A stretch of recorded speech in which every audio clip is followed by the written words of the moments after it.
आणि पोलिसांनी देखील या महाराष्ट्रातल्या जनतेची जनभावना लक्षात घेऊन रात्रीचा दिवस करून अथक प्रयत्नाने ही केस पुटअप केली, योग्य तऱ्हेने पुरावे सादर केले।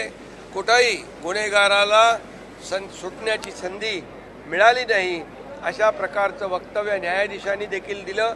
आणि आम्ही पूर्वीच सांगितलं होतं, अशा प्रकारच्या अमानुष आणि निर्गुण हत्याकांड करणाऱ्या, माणुसकीला काळीमा फासणाऱ्या आरोपीला जिवंत राहण्याचा अधिकार नाही आणि ते आज सिद्ध झालेलं आहे।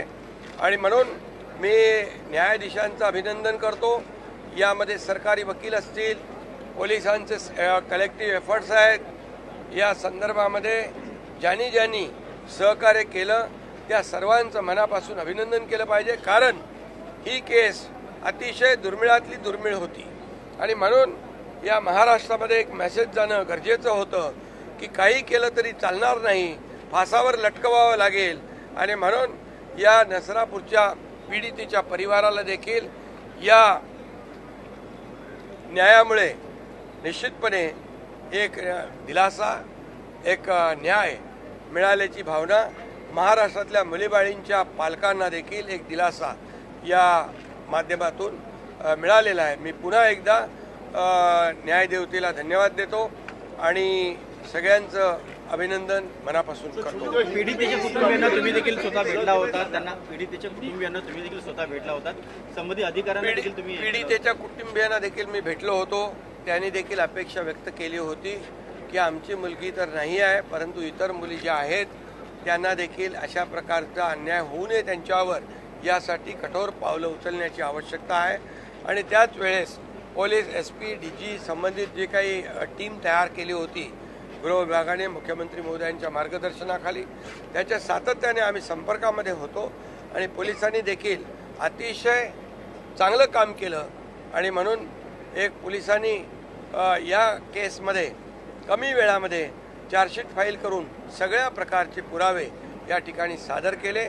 आणि या केसमध्ये 3 गुन्हे दाखल होते, एक पॉक्सो होता, एक रेप होता, एक मर्डर होता।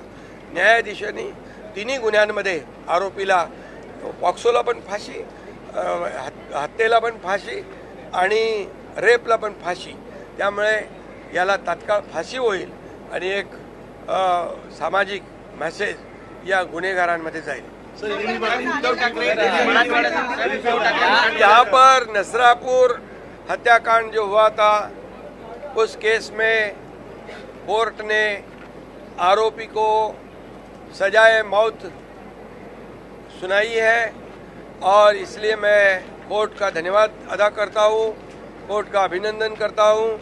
सरकारी वकील हो या हमारे पुलिस डिपार्टमेंट के SP हो, पूरी टीम हो, DG हो, सभी लोगों ने एक कलेक्टिव एफर्ट्स लेके वॉर फुटिंग पर दिन रात एक कर इस केस को आगे बढ़ाया, कोर्ट में पुटअप किया, पूरे तरह एविडेंस वहाँ पर साबित करके दिखाए और इसीलिए कम समय में फास्ट ट्रैक पर ये आरोपी जो कांबळे है इसको सजा हो गई है। हमने पहले ही कहा था कि ऐसे आरोपी की जीवित रहने का कोई अधिकार नहीं है, इसको सिर्फ फांसी और फांसी होनी चाहिए। और इसीलिए मैं तमाम सभी लोगों को धन्यवाद देता हूँ। मुख्यमंत्री जी देवेंद्र जी खुद ही इस केस को मॉनिटर कर रहे थे, वो भी यहाँ पर हमारी जो टीम थी उसको सहयोग कर रहे थे।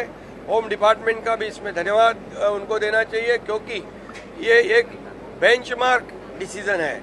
इससे आगे ऐसे कृत्य करने वाले, ये रेयरेस्ट केस है, ऐसे कोई भी गुनाहगार फिर से ऐसी कोशिश करने की हिम्मत नहीं करेगा। ऐसी वृत्ति को गाड़ देना चाहिए, खत्म करना चाहिए, फांसी देनी चाहिए। ये आज हुई है।